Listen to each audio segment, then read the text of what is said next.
বোলে আগ নুগুনি গুণে পাছ লকডাউনতো বিচাৰে মাংস মাছ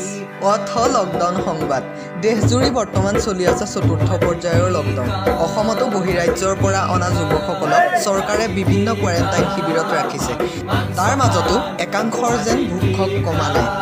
দুৰ্দিনতো যেন কি খাম কি পিন্ধিম তাৰ চিন্তাত একাংশ মগ্ন হৈ আছে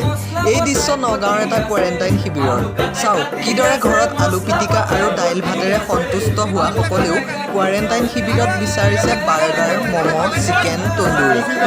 তাকে কয় মাটি কিনিবা মাছ ভাল কৰোণা নানিবা নিজলৈ নিউজ ডেস্ক ৰিপৰ্ট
আপোনাৰ ফেমিলিৰ কিবা অসুবিধা হৈছে নেকি?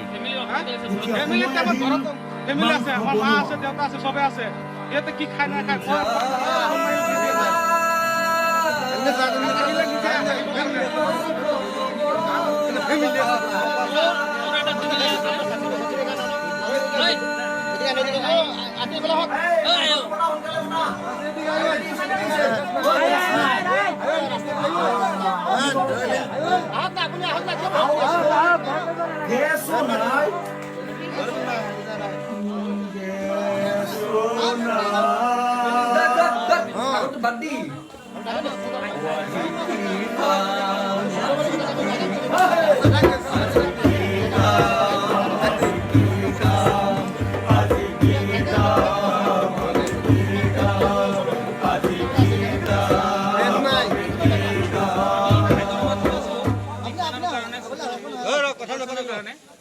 তেতিয়া আমাৰ এইটো আমাৰ মেছেজ